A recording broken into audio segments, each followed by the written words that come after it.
Remember January 2021? The world was abuzz with the GameStop Saga. A bunch of online investors armed with memes and smartphones took on Wall Street and shook the stock market to its core. But was it just a blip or a sign of something bigger? Buckle up, because we're diving deep into the rise of retail investors and how GameStop changed the game. Retail investors are amateur investors who put their money directly into the stock market in hopes of earning larger returns, as opposed to storing it in a bank or putting it in mutual funds. Retail investors frequently lack expert or in-depth understanding of the stock market. Can an inflatable economy survive? In the past, stock markets have been dominated by professional investors.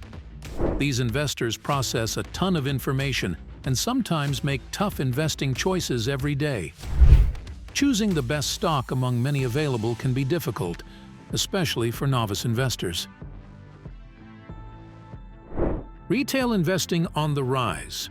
The COVID-19 epidemic has expanded retail investor numbers and influence. The U.S. stock market currently has almost as much volume from retail investors as mutual and hedge funds. Over the past 5 years, individual investors in Indian stocks rose from 33% to 45%. Institutional trading by international and local investors fell from 32% to 18%. Retail investors bought more London Stock Exchange stocks, holding 15% of the UK stock market. The surge in retail investment has various causes. First, some individuals have more time and require other money. Working from home became popular worldwide during the COVID-19 epidemic. Employees spent less time commuting and more time investing. Many were also struggling economically. After businesses failed and went bankrupt, many resorted to the stock market for money. Second, the early pandemic stock market drop gave individual investors a good opportunity to invest. The Dow Jones Industrial Average plummeted 37% from early February to March 2020. Global stock markets fell. This allowed many first-time investors to buy equities at inexpensive costs as the market bottomed. Retail investment increased after 9/11 and the 2008 market crash. Many invest in stock markets during crises to benefit when they recover. Third, ordinary investors sought bigger returns as central banks lowered interest rates to record lows. Central banks used excessively loose monetary policies to boost corporate and consumer expenditure. While liquidity increased, most traditional investing choices gave low returns, driving individuals to the stock market. Fourth, records show that many Americans invested COVID-19 stimulus checks in stocks. Fifth, online trading platforms made stock trading easier. Stockbrokers charged exorbitant commissions, minimum account sizes, inactive account fees, and membership costs before such platforms.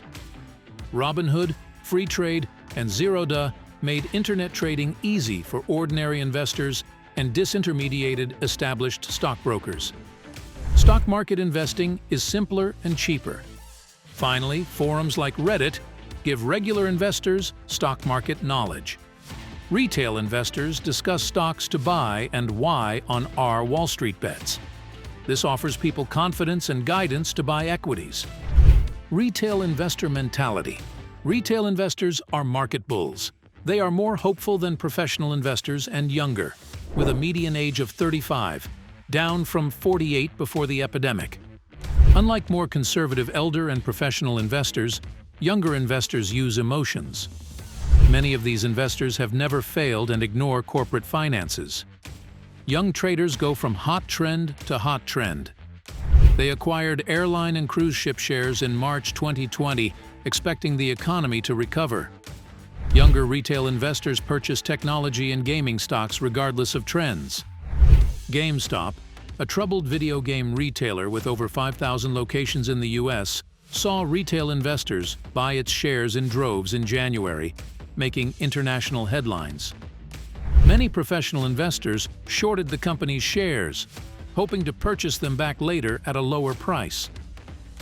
Professional investors predicted a pandemic-related decline in GameStop's operations and share price.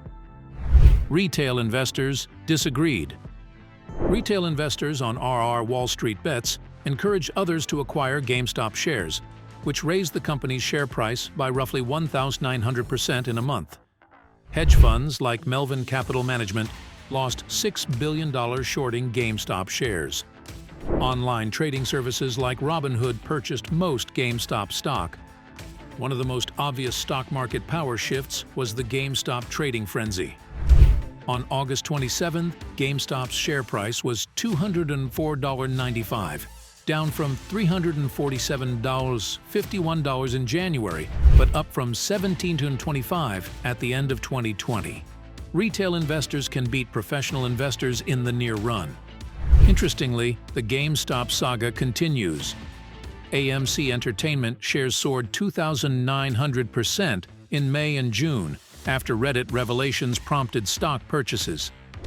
Due to financial issues, sophisticated institutional investors sold the company's shares, while regular investors bought.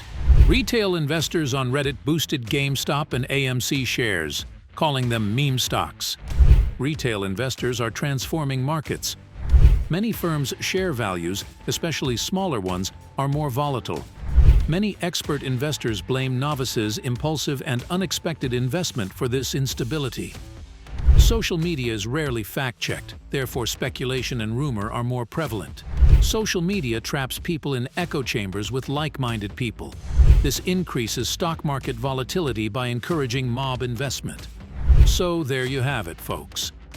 The rise of retail investors is here to stay, and GameStop was just the spark. The power dynamics are shifting, and who knows, maybe you could be the next meme stock mastermind. But before you go all in on Dogecoin, remember, investing wisely is key. Share your thoughts in the comments below. Are you a retail investor? What do you think of the future of the market? Let's keep the conversation going. And if you enjoyed this deep dive, don't forget to subscribe for more financial adventures. Until next time, happy investing, and remember, knowledge is your best asset.